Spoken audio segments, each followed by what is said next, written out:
자, 오늘은 성령의 은사에 대해서 공부해 보도록 하겠습니다. 고린도전서 12장 보겠습니다.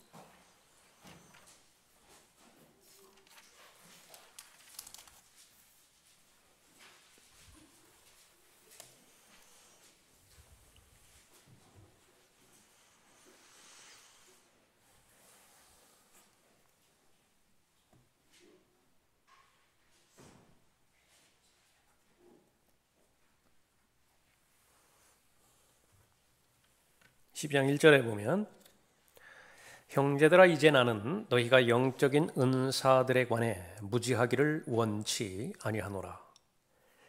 너희도 알거니와 너희가 이방인이었을 때는 말 못하는 우상들에게 이끌림을 받은 대로 끌려갔느니라. 그러므로 내가 너희에게 알게 하노니 하나님의 영으로 말하는 사람은 누구라도 예수는 저주받았다고 말하지 아니하며 또 성령에 의하지 아니하고는 누구라도 예수를 주라고 말할 수 없느니라. 그리스도인의 시작 자체가 성령으로부터 시작되었다라고 하는 사실을 확인해 주는 그런 구절이기도 하죠. 성령에 의하지 않고서는 내가 하나님께서 바라보시는 관점에서 바라볼 수 없기 때문에 내가 죄인임을 인정할 수 없습니다. 예수 그리스도를 믿지 않는다는 그 상태 자체가 그 죄라고 하는 사실부터 시작되어지는데요. 그 성령에 의하지 않고서는 거듭날 수 없습니다.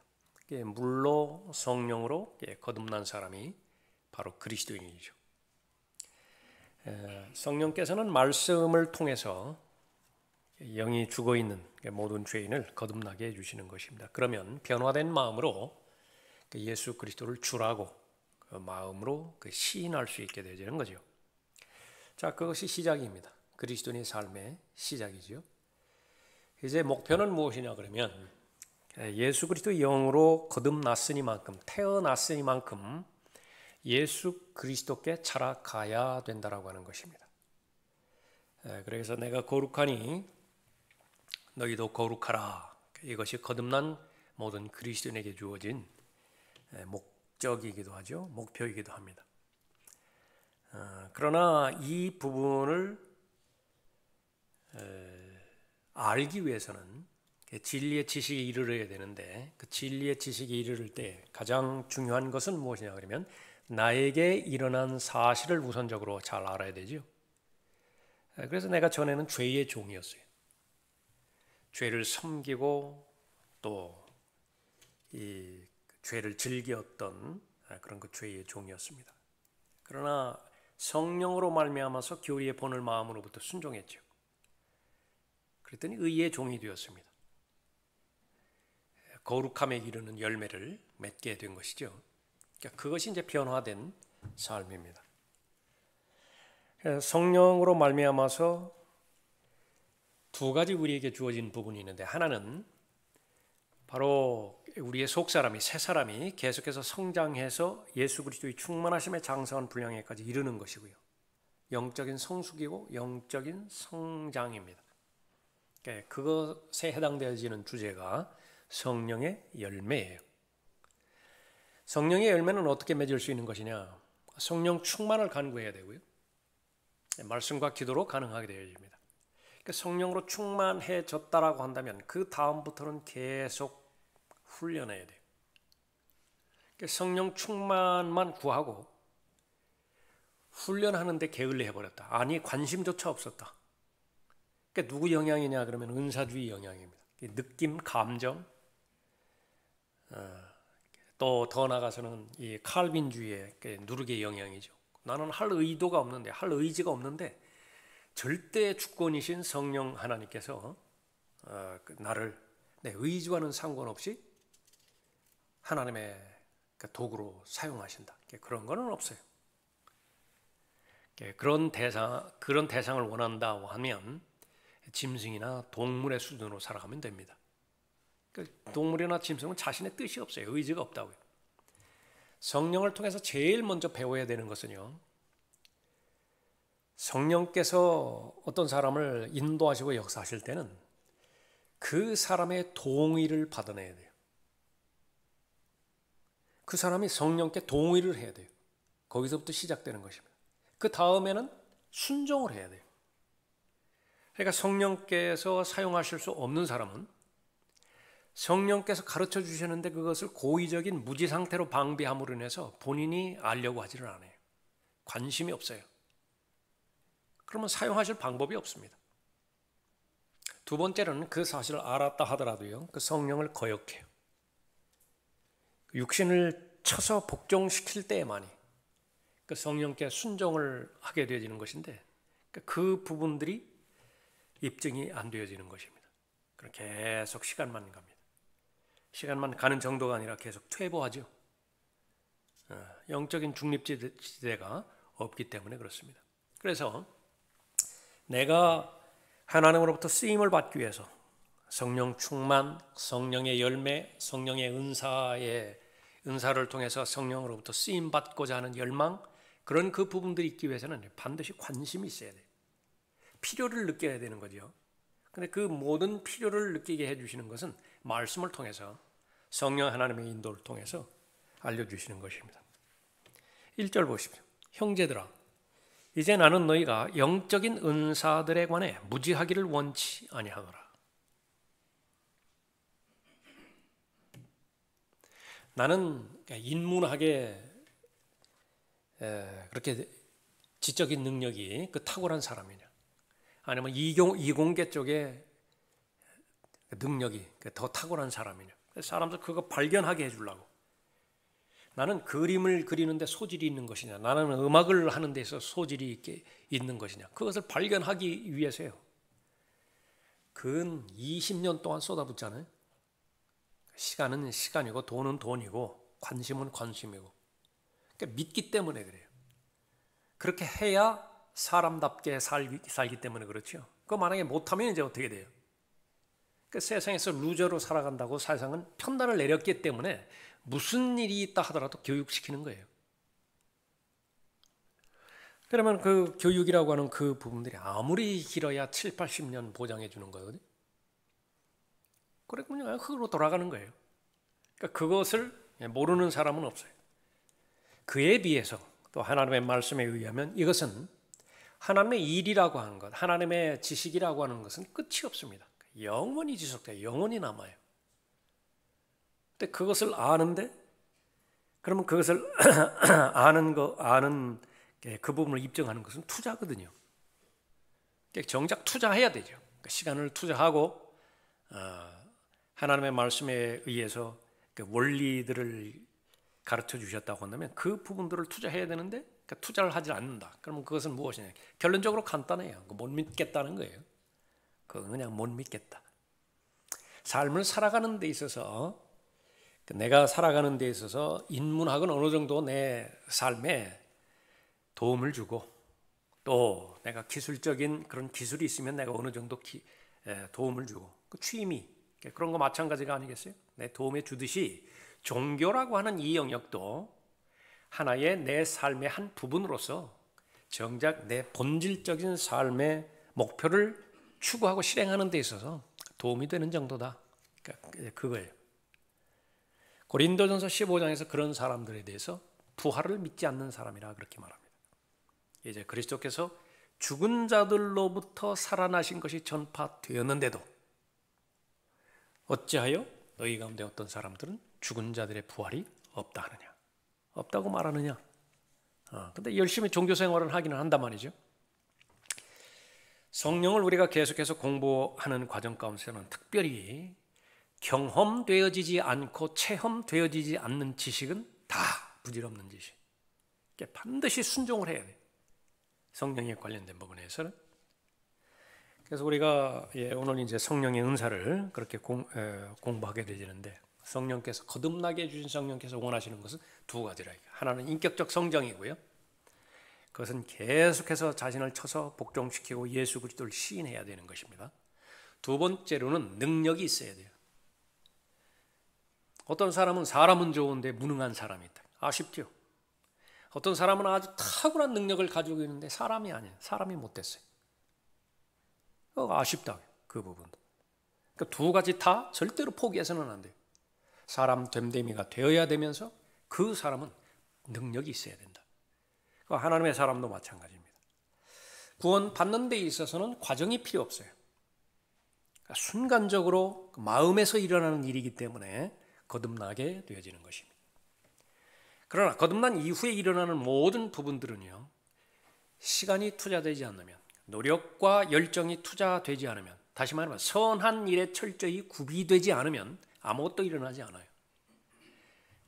그 상태를 잘 알고 우리가 성령의 은사를 우리가 공부할 때에 나는 하나님으로부터 쓰임받는 사람이 되어야 되겠다. 하나님 앞에 내 자신이 온전히 헌신되어질 뿐만 아니라 헌신 자체만으로는 그 다음에 일어나지는 않아요. 그 능력이 있어야 되거든요. 하나님의 말씀에 능력이 있어야 되는데 그 오늘 배우게 되지는 성령의 은사는 그 능력조차도 하나님께서 부여해 주신 거예요. 근데 우리가 알아야 될 것은 하나님께서 주시는 그 은사는 씨의 형태입니다. 열매의 형태가 아니라. 그럼 우리가 해야 될 것은 무엇이냐 그러면 잘 심고 부지런히 가꾸고 그렇게 해서 열매를 잘 맺으면 되는 것이죠. 그리스도인의 삶에는 하나님의 능력이 공급되어야 한다. 하나님의 능력이 역사하는 중요한 방법 중 하나는 성령의 은사들로 인한 것이다. 은사에 대한 지식을 공부해야 하고 은사를 활용할 수 있어야 된다 그랬습니다. 고린도전서 12장과 로마서 12장에서 주로 이제 이 은사들에 대해서 잘 설명하고 있는 것인데요. 그 자체는 이제 그 유익을 위해서, 몸의 유익을 위해서 은사가 주어진 것입니다. 그러니까 반대로 말하면 이 은사가 없으면 어떻게 돼요? 몸을 세우지 못해요. 섬기지 못하는 것입니다. 섬기지 못하면 늘 성경의 결론인 것처럼 자기중심적인 삶에서 벗어나지 못해요. 그러니까 자기 만족, 그 이기적인 삶에서 벗어나지 못하는 것이죠. 제일 먼저 거듭난 그리스도인 개인에게 주어진다. 그래서 이게 이제 거듭나지 못한 사람이 성령의 은사를 말하는 것은 아무 의미가 없습니다. 거듭났어요. 거듭났다고 한다면 반드시 은사가 최소한 한 가지 이상은 있는 것입니다. 12장 13절에 보면 유대인이나 이방인이나 종이나 자유인이나 한 성령에 의하여 우리 모두가 한 몸 안으로 침례를 받았으며 또 모두가 한 성령 안으로 마시게 되었느니라. 그 성령 침례죠. 예수 그리스도 밖에 있다가 아담 안에 있었죠. 성령의 역사로 말미암아서 예수 그리스도의 몸 안으로 들어오게 된 것입니다. 성령께서 예수 그리스도의 몸 안으로 넣어주셨어요. 그 몸 안에는 지체들로 이루어졌습니다. 몸 안에 들어왔는데 자신에게 해당되지는 지체가 없다. 그런 그 모순된 말이 없죠. 내가 눈이든지 귀이든지 발이든지 손이든지 어떤 형태로든지 지체가 되는 거예요. 근데 그 고유의 기능이 있을 것이라고. 그 고유의 기능을 활용하게 됨으로 인해서 그 몸은 온전하게 되어지는 것입니다. 온전하게 될 때 그 몸의 기능을 잘 감당할 수 있게 되는 것이죠. 그 의식 가운데서 성령의 은사를 잘 활용하게 되어야 됩니다. 성령의 은사라고 받긴 받았는데 활용하기도 막 활용하는데 그런 말미암아서 교회가 거의 영향을 받지 못한다. 오히려 교회가 더 약화되거나 교회가 어려움을 당한다. 그것은 은사가 아니겠죠. 그런데 그 실제적인 현상들이 일어났던 교회가 바로 지금 고린도전서 12장 펴져 있는 고린도 교회예요. 다른 어떤 교회보다도 은사들이 많았다고요. 그런데 이 목적을 왜곡을 시켜버렸죠. 몸을 세우기 위해서 주신 목적인데요. 12장 7절에서 그러나 각 사람에게 성령의 나타나심을 주신 것은 함께 유익을 얻게 하려 하심이라 그랬죠. 그래서 자기 자랑만 해버렸어요. 내가 얼마만큼 대단한 사람이고 내가 얼마만큼 괜찮은 사람인 것인지 다른 사람 앞에서 나를 입증하는데 은사가 그 도구로 쓰임받았다 그 말이에요. 은사를 사용한 거예요. 내가 얼마만큼 말 잘하나 보라. 내가 얼마만큼 설교를 잘하나 보라. 그 사실을 알았다고 한다면 나에 대해서 멸시하지 말라. 이런 식이에요. 다른 사람들보다 자신이 낫다라고 평가하는 데 있어서 잘못 사용되었죠. 육신적인 그리스도인이라고 고린도전서 2장에서 언급하고 있습니다. 자, 성령께서 원하시는 대로 다양하게 주신다라고 하는 사실을 볼 수 있습니다. 4절에 보십시오. 다양한 은사들이 있으나 성령은 동일하며, 다양한 봉사들이 있으나 주는 동일하며, 다양한 역사들이 있으나 모든 것 안에서 모든 것을 역사하시는 하나님은 동일하니라. 그러나 각 사람에게 성령의 나타나심을 주신 것은 함께 유익을 얻게 하려 하심이라 말씀하고 있습니다.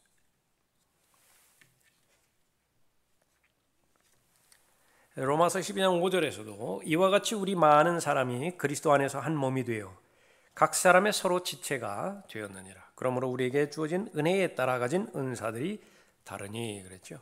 다양합니다. 이 다양성을 인정할 때에 교회는 온전하게 되는 것이고요, 분열이 없게 되어지는 것입니다. 우열이 있는 것이 결코 아니다라고 하는 거죠. 그리스도인이 구원받게 되었을 때 또는 하나님께서 임명하셨을 때 사역을 할 수 있는 어떤 종류의 은사를 구비시켜 주신다. 디모데전서 4장 14절에서 너에게 주어진 내 안에 있는 은사를 소홀히 여기지 말라. 왜 이런 명령을 주셨을까요? 소홀히 여기기 때문에.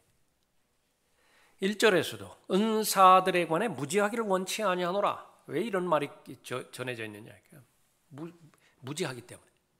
관심도 없고 무지하기 때문에. 그러나 은사를 소홀히 여기는 것은 결코 하나님께서 원하는 것이 아닌 것입니다.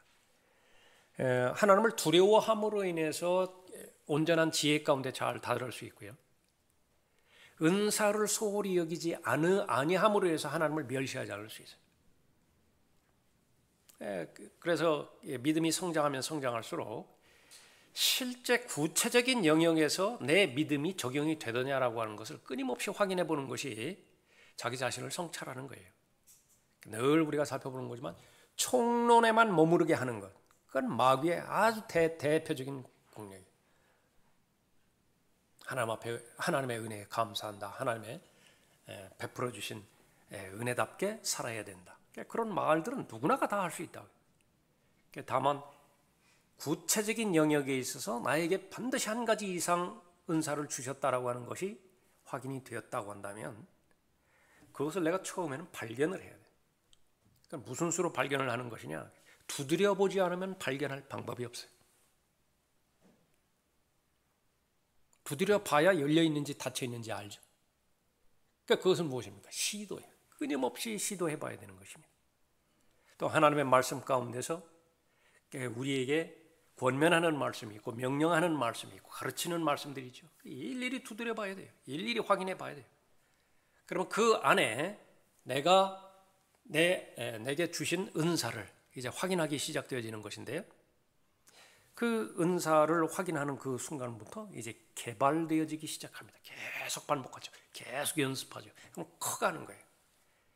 예수 그리스도에 대한 첫사랑도 커가야 되듯이 믿음도 늘어나야 되듯이 이 은사를 활용하는 능력도 개발되어야 되는 것입니다. 발견은 했어요. 사용해봤더니 그것이 내 것인 줄도 알았어요. 그런데 다른 이유로 인해서, 다른 데 관심이 쏠리는 이유라든지 게으르든지 무관심하든지 죄와 연루되었다든지 사용을 안 해버렸다. 그럼 그것은 그냥 사장되어 버리는 것입니다. 절대로 그렇게 돼서는 안 되는 것입니다. 하나님께서 주셨다 이렇게 말씀하십니다. 11절에 보시면 12장 11절에 그러나 이 모든 일은 한 분이신 같은 성령께서 역사하시어 그분께서 원하시는 대로 각 사람에게 나누어 주시느니라. 하나님의 섭리입니다. 저 사람에게는 저런 은사를 주셨는데 나에게는 왜 이런 은사를 주시지 않았는가? 그러나 이 은사라고 하는 것은요, 시간차가 있을 뿐이에요.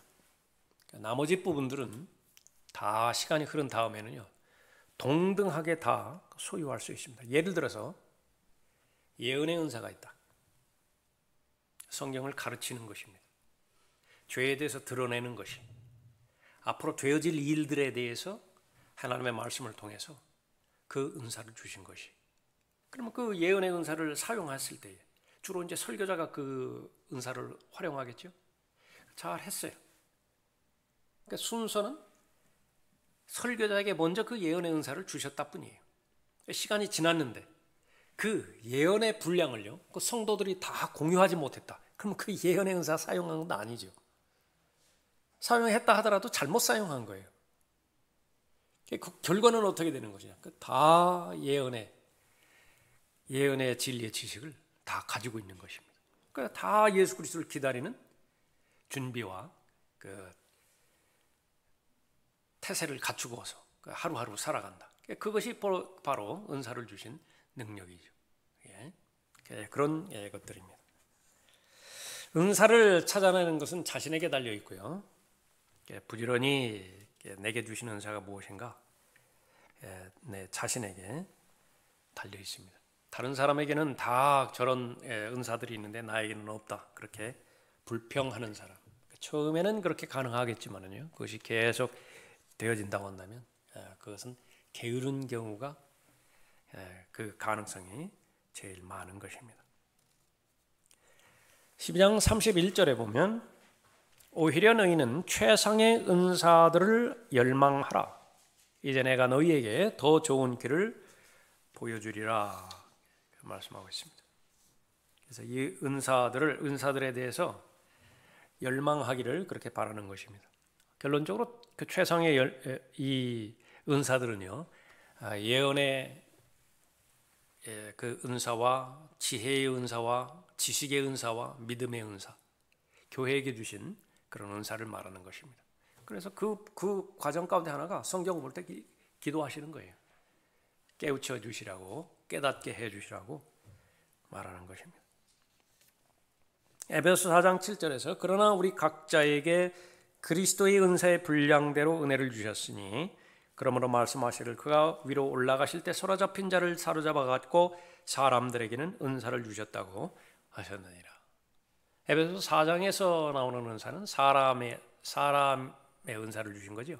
선지자들과 사도들, 복음 전파자, 목사와 교사, 또 그 부분들을 중심으로 해서 확대되지는 사람들입니다. 구령자가 그렇겠죠. 성경 교사가 그렇겠죠. 그리스도인이라고 한다면 모두가 다 하나님께서 주시는 은사들이라 말하고 있습니다. 성령의 은사가 주어졌을 때에 그에 대한 책임도 주어집니다. 결산입니다. 일단 주셨다고 한다면 그 주신 것에 대해서는 반드시 물으세요. 그것 가지고 무엇 했느냐라고 하는 거예요. 주시지 않은 것에 대해서는 아무 관심이 없습니다. 그러나 주셨다고 한다면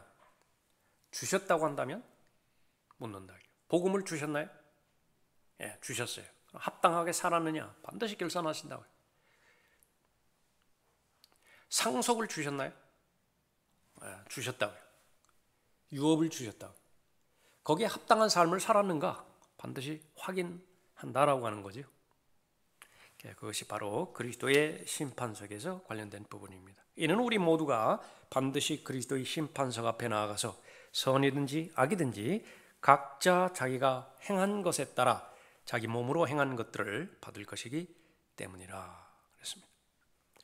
그래서 교회를 섬기기 위해 주어진 은사들, 그리스도인의 삶 가운데서 우선순위에 잘 위치를 해야 되겠고요.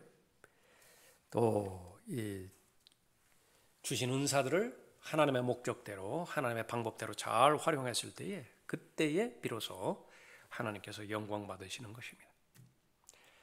그래서 이 로마서 14장 17절에서 하나님의 나라가 정의가 되었듯이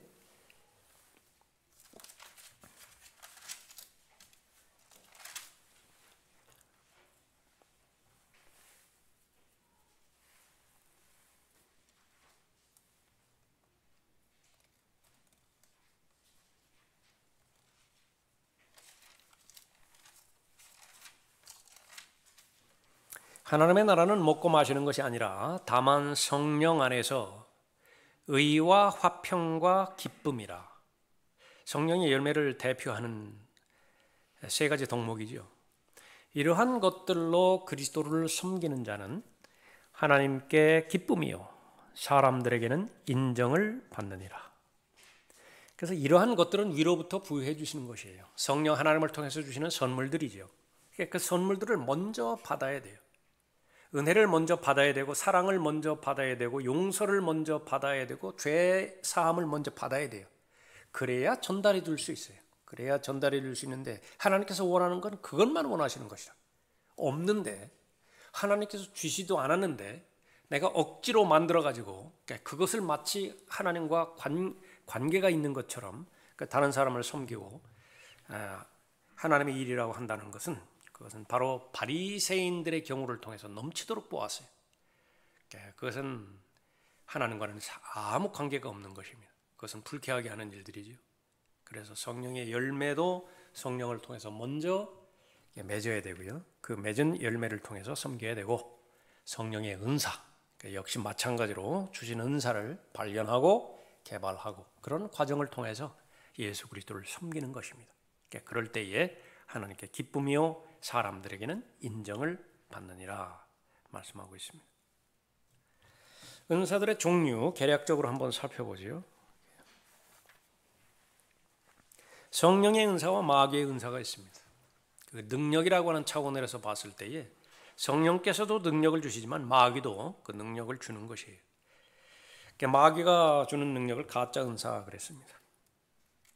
사탄의 역사에 따른 거짓 능력과 거짓 표적과 거짓 이적이 있습니다. 마태복음 24장 24절이라든지 마태복음 7장 22절 23절과 같은 경우죠. 경이로운 일들을 할 수 있다고요. 마귀들을 쫓아낼 수 있다고요. 그러나 예수 그리스도와 무관합니다. 파라오의 마술사들도 뱀으로 만들었다가 다시 복귀시킬 수 있다. 그러나 그것은 표적과 기적과 이적, 그것을 구분을 할 수 있어요. 성령으로부터 온 그런 은사인가, 마귀로부터 온 은사인가. 하나님으로부터 오신 하나님께서 주신 은사가 두 가지로 나뉘어지는데요. 교회에 주신 은사가 있고 이스라엘에게 주신 은사가 있습니다. 이스라엘에게 준 은사는 표적과 기적과 이적이라고 하는 테두리에 있는 것이에요.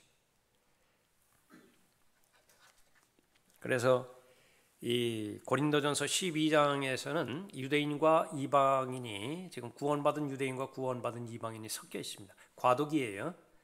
그렇게 해서 지금 유대인에게 주신 표적도 같이 나오고, 또 이제 로마서 그 12장으로 가면, 로마서 12장에서는요 유대인에게 준 표적이 단 하나도 안 나와요. 다시 말하면 방언이라든지 무슨 뭐 병 고치는 은사라든지 그런 거 안 나온다 그 말이에요. 그러니까 은사주의자들은 이 고린도전서 12장에 매달려 있지 절대로 로마서 12장에 천착하지 않아요. 그것만 본다 하더라도 무엇을 말하는 것이냐? 동기가 다른 데 있는 것입니다. 기적을 바라고 있는 거예요. 그렇게 해서 이스라엘에게 주시는 은사 대표적인 것을 보면 표적을 위한 은사죠. 병 고치는 은사, 기적들을 행하는 은사, 방언들을 말하는 은사, 방언들을 통역하는 은사들이라. 그래서 유대인들을 다루는 그런 경륜이 되어지면 이스라엘에게 주시는 은사가 다시 나타나게 되집니다. 개인에게 주신 은사와 직분으로서의 은사가 또 둘로 나뉘어지는데, 이 직분으로서 주신 은사, 이 부분은 바로 에베소서 4장에 나와 있는 사도, 선지자, 복음 전도자, 목사와 교사와 같은 그런 사람입니다.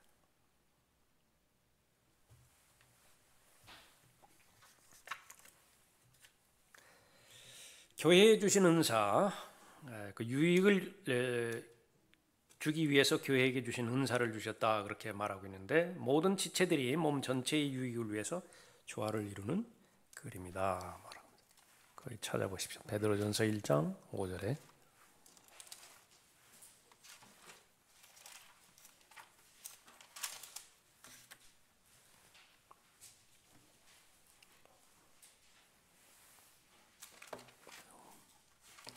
베드로후서요. 베드로후서 1장 5절에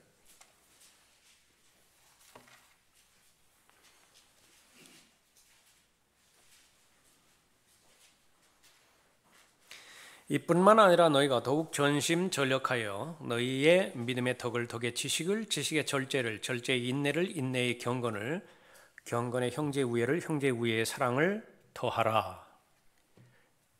성령께서 안 해주세요. 내가 해야 되는 일이라. 내가 나보고 하라는 일이에요. 전제 조건은 무엇입니까? 성령으로 충만해진 상태. 성령으로 충만해진 그 순간까지는 성령께서 책임져 주시는 것입니다. 그러기 위해 그 다음에는 하는 거예요. 이런 것들이 너희 안에 있어 풍성해지면 그것들이 너희로 우리 주 예수 그리스도에 대한 지식에 관한 한 게으르거나 열매 없는 자가 되지 않게 할 것이라. 여기 지식이라고 하는 말이 나오죠. 이제 조금 이따가 살펴볼 거지만 이 지식에 대한 은사도 있습니다. 그래서 이 성령의 열매와 성령의 그 은사는 서로 떨어져 있는 것이 아니에요. 그 사람이 그 일을 해야 돼요. 그 사람 됨됨이가 있죠. 그 사람이 그 일을 한다. 그러니까 결국은 같은 일이에요. 같은 일이라. 그래서 지금 여기에 대해서 이 성령으로 충만해진 상태에서 열매를 맺지 못하는 그런 그 상황 가운데에서 그 지식을 얻게 되어진다. 그 지식은 성경의 본래 의도대로 쓰여지지 못하는 것입니다. 철저하게 그릇이 있고 그릇 안에 담아야 될 내용이 있는데 그릇을 계속 먼저 우선적으로 정결하게 되어야 돼요. 그릇을 깨끗하게 해야 됩니다. 그래야 무엇을 담든지 간에 담을 수 있는 것이죠. 그것이 이루어지지 않았을 때 이제 어떻게 되는 거예요? 9절에 그러나 이런 것들이 결여되어 있는 자는 눈 멀고 멀리 볼 수 없으며 자신의 옛 죄들에서 깨끗하게 된 것을 잊은 것이라. 그러므로 형제들아 오히려 더욱 힘써서 너희의 부르심과 택하심을 확고히 하라. 너희가 이러한 것들을 하면 결코 실족하지 않을 것이요 이같이 하면 우리 주 곧 구주 예수 그리스도의 영원한 왕국에 들어가는 입구가 너희에게 풍성하게 마련될 것이니라. 그래서 그 성령의 은사 이 부분에 대해서 알아도 되고 몰라도 되고 그런 부분이 아니라 성령의 은사에 대해서 무지한 상태이다. 그러면은 더 나아갈 수 없다라고 하는 사실을 보는 것입니다. 분명히 목적이 있다라고 하는 사실을 확인할 때 성령의 은사도 잘 배울 수 있게 되어지는 거죠. 자, 고린도전서 12장 8절에서 보면 어떤 사람에게는 성령을 통하여 지혜의 말씀을 주시고 그랬습니다. 제일 먼저 나오는 것이 지혜의 말씀이에요. 성령의 생각을 이해하고 성령의 생각을 설명할 수 있게 하는 성령의 조명을 받게 하는 은사를 말한다. 이것은 성령의 은사인 지혜의 말씀을 받기 위해서는 제일 먼저 하나님 두려워하면 되죠. 지혜의 시작이기 때문에 그런 것입니다. 왜 이 지혜의 말씀이라고 하는 은사를 주시고자 하는 것이냐? 필요 없는데 주시는 건 아무것도 없어요. 오른손이 필요 없는데 오른손을 주시는 것이 없는 부분과 같아요. 가정을 해보면 됩니다. 오른손이 없다면 그의 삶은 어떻게 될 것이냐? 눈이 하나밖에 없다고 한다면 그의 일상생활은 어떻게 될 것이냐? 제일 현실적인 질문이에요. 내가 살아가는 데 있어서 지혜의 말씀이 없다. 그럼 어떻게 되는 것이냐? 에베소서 1장 17절에 보면 우리 주 예수 그리스도의 하나님의 영광의 아버지께서 자기를 아는 지식 안에서 지혜와 계시의 영을 너희에게 주시어. 별 필요도 없는데 주실 리가 없죠. 그러니까 지혜의 영을 주시는 거예요. 계시의 영을 주시는 것입니다. 그 결과 지성의 눈을 밝히시고요. 알아야 될 것을 알게 하시는 것입니다. 무엇을 알아야 되죠? 하나님께서 왜 부르셨는가? 그 부르심의 소망이 무엇이고 약속, 유업의 영광의 풍성함에 해당되는 약속을 주셨는데 그 약속이 얼마나 대단한 것인가? 계속 관심이요. 지금 여기에 손에 붙잡혀 있는 막대 사탕에 거기에 온통 마음이 빼앗겨 있으면요. 아무리 10,000원짜리 바꾸자고 해도 안 바꾼다고. 500원짜리. 그 정도를 알았다고. 그러니까 500원을 갖다 주면은 뭐 과자 하나 하고 이렇게 바꿀 그런 지식이 있다. 역시 마찬가지예요. 10만 원짜리 수표하고 바꾸자고요. 바꿀 어린애가 있겠습니까? 안 바꾼다. 그 부분을 알게 하는 것이 무엇이냐? 자신의 노력으로도 안 되는 것이고요. 이것은 주셔야 돼요. 지혜의 말씀이다. 그런 목적으로 주신 것입니다. 하나님의 능력이 얼마나 위대한 것인지 알 수 있게 해주시는 능력이 바로 지혜의 말씀이죠. 그래서 발견한 진리를 상황에 맞도록 효과적으로 적용하는 일과 관계가 있는 것입니다. 지혜로운 삶을 살기를 원하죠. 현명한 삶을 살기를 원하죠. 그 지혜가 있어야 돼요. 반드시 지혜가 있어야 되는 것입니다. 특히 설교자들과 목사와 교사들에게 해당되는 말씀이기 때문에 지속적으로 구해야 됩니다. 지혜를 주십시오. 설교를 준비할 때도, 성경 공부를 준비할 때도, 상담할 때에도, 매일매일 살아갈 때도 지혜를 주시라고 간구해야 되는 것입니다. 누가복음 21장 15절에서 너희를 대적하는 모든 자가 반박하거나 저항하지 못하도록 내가 너희에게 구변과 지혜를 주리라. 사도행전 7장에서 스테판과 이 바리새인들이 맞붙어서 지금 논쟁을 벌이고 있죠. 스테판을 이기지 못했던 이유를 사도행전 6장 9절 10절에서 언급하고 있는데 어떤 사람들이 일어나서 스테판과 더불어 변론하더라. 그러나 그들은 지혜와 영으로 말하는 그를 당해내지 못하더라. 결과는 무엇이에요? 이를 간다 그랬죠. 이길 수 없음을 알아요. 이 분노를 참지를 못한다.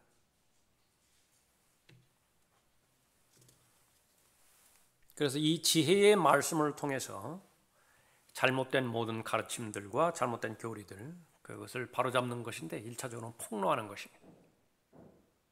공개적으로 폭로하는 것입니다. 그것이 얼마만큼 어리석은 결론인 것인가, 그것을 알게 하는 것이죠. 지식도 그렇고 지혜도 그렇고요. 반드시 둘로 나뉘어집니다.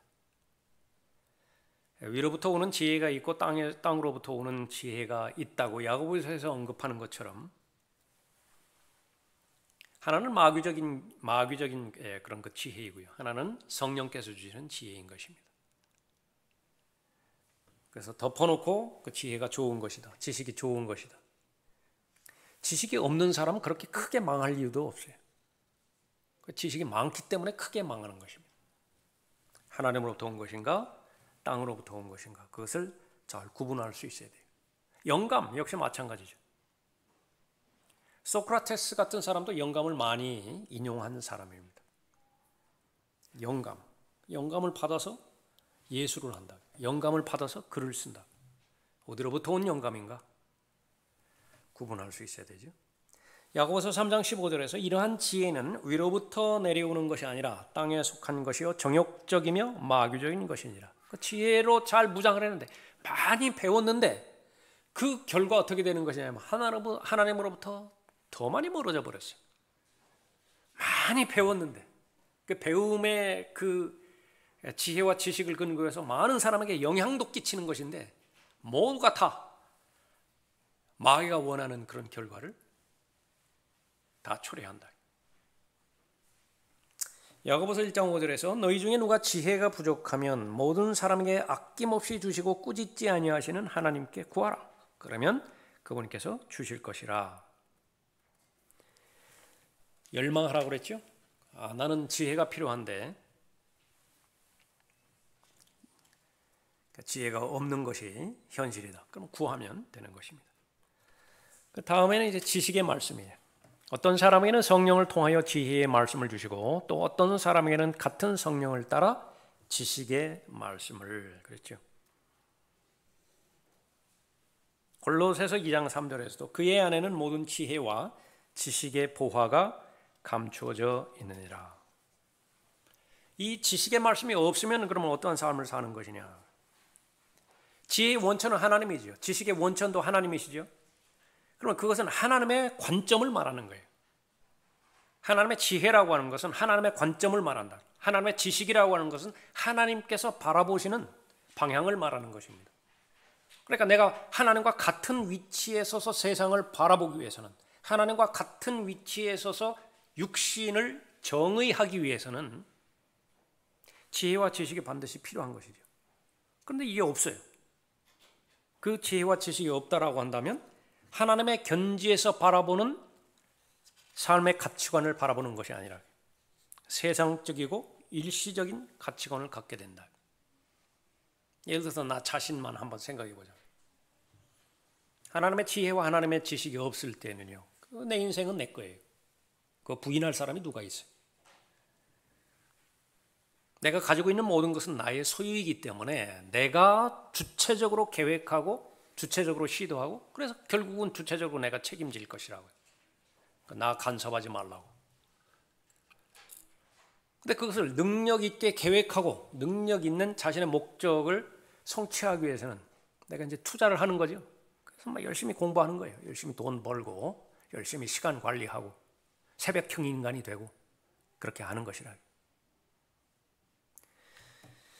그러나 하나님께서 바라보시는 관점에 있어서는 그리스도인이라고 한다면, 그 사람이 그리스도인이라고 한다면 그것은 이미 거래가 이루어졌어요. 핏값으로 지불이 됐다 그 말이에요. 내 몸도 내 영도 하나님께서 사주셨기 때문에 소유권은 이미 이전이 됐거든요. 하나님의 소유권이라. 그럼에도 불구하고 지금 나에게 맡겨주신 것이 있어요. 건강부터 시작해서 생명이 계속 하루하루 연장이 되어지죠. 그 시간이 주어졌잖아요. 하나님을 알 수 있는 기회와 계기들이 주어졌고 또 하나님께서 부여해 주시는 헤아릴 수 없는 많은 특권들이 주어졌다. 근데 그것은 하나님의 지혜와 하나님의 계시가 아니라고 한다면 청지기 직분이라고 하는 말을 이해할 수 없게 된다. 청지기는 무엇인가? 그냥 마찬가지로 스튜어드예요. 스튜어디스라. 비행기 타면은 뭐 옷 같은 거 이렇게 맡긴다든지 짐 이렇게 맡긴다든지 그러면은 그러니까 나중에 주인이 찾아가지. 그것이 스튜어드나 스튜어디스의 소유가 아니라. 그러나 이 지혜와 지식이 없다고 한다면 어떤 삶을 살아가게 되는가? 하나님의 견지에서 살아가지 못하고 내 중심에서 세상적인 관점에서 살아가는 것입니다. 바울은 그 무엇보다도 예수 그리스도를 아는 지식을 아주 중요하게 여겼죠. 빌립보서 3장 8절이었었죠. 실로 모든 것을 손실로 여김은 그리스도 예수 나의 주를 아는 지식이 가장 고상하기 때문이며 내가 그를 위하여 모든 것을 잃어버리고 그것들을 오히려 배설물로 여김은 그리스도를 얻기 위함이요. 잠깐 대비를 해보는 것입니다. 이 세상을 살아가는 데서 최고의 고급 기술이 뭐예요? 그건 아무나 배울 수 없다. 그건 아주 전문가에 의해서 전문적인 그 조직을 통해서 몰입되어지는 기관들을 통해서만 얻을 수 있는 그런 기술이라, 그런 지식이라. 아무나 거기 참여도 못하죠. 그렇기 때문에 뛰어난 1%, 2%만 거기에 참여를 해서 그걸 누리는 거예요. 그 특권을 누린다. 바울도 그런 사람이었어요. 구원받기 전에는. 바리새인 중에 바리새인이라고, 히브리인 중에 히브리인이라고. 율법에 의하면 나는 흠이 발견되지 않는 사람이라고. 그 자타가 공인해 줬다. 대단한 지식이에요. 그것이. 그러나 실상 지혜의 원천이고 또 지혜의 원천이신 예수 그리스도를 알고 봤을 때요. 비교를 했는데 똥으로 비교를 했다. 배설물은 너무 고상한 말이고 배설물과 같다. 목적은 하나입니다. 예수 그리스도를 얻기 위함이라. 경험이에요. 체험입니다. 그러니까 이 부분을 하나님의 인자하심을 조금씩 맛보는 경험이 없다고 한다면 이 고백을 하는 데 있어서는 상당한 괴리감이 있어요. 그 성경에 있으니까 뭐 인용을 하기는 하지만은 나에게는 전혀 이루어지지 않거든요. 무슨 예수 그리스도를 위한 그 지식이 가장 고상하냐. 그렇게 된다고 한다면 적어도 TV나 인터넷이나 그런 거 할 때 하루 2-3시간 그렇게 보내는 게 전혀 아깝지 않은데 하루 30분을 성경을 본다. 이건 대단히 부담스럽다. 그런 말은 안 할 것이라. 실제로 이는 내가 그를 알고 그의 부활의 능력과 그의 고난의 교제를 알아 그의 죽음의 본을 따르려 함이며 어떻게 해서든지 죽은 자들의 부활에 이르려는 것이라. 내가 이미 이르렀다 함도 아니요 이미 온전해졌다 함도 아니라 다만 나는 붙잡으려고 쫓아갈 뿐이라. 나 역시 그것을 위하여 그리스도 예수께 붙잡혀 있노라. 그래서 이 지혜의 은사와 지식의 은사가 없다고 한다면 하나님의 말씀에 따라 사는 삶이 되지 못해요. 다만 하나님의 말씀은 그냥 내 목적을 이루는데 수단이 될 뿐이에요. 나쁘지 않기 때문에 그냥 나는 도구로 사용할 뿐이에요. 그러나 내 목적을 이루는 데 있어서 상충되어지는 부분이 있다. 건너뛰죠. 그런 거는 건너뛰어요. 전혀 도움이 되지 않기 때문에 그래요. 온전한 삶이 되어지지 않겠죠. 그 사람의 특징은 느끼려고 하는 거예요. 자신의 경험을 의존하려고 그렇게 하는 것이죠. 감정적인 사람에서 벗어나지 못한다 그 말이죠. 자신의 감정에서. 그러나 우리의 믿음은 믿음의 대상은 감정이 아니라 하나님의 말씀이죠. 그래서 하나님의 말씀을 믿음으로 인해서 우리에게 주어지는 것이 건강한 체험이고 성경적 체험이에요. 그러나 말씀과는 무관하게 자신의 감정을 믿고 감정을 신뢰했을 때 오는 그런 이상한 체험들, 이상한 경험들, 그것은 지속적이지도 못하고 하나님과 관계도 없죠. 마귀는 그것을 유지하게 만드는 것입니다. 시간이 벌써 이렇게 됐네요. 오늘은 여기까지 하겠습니다.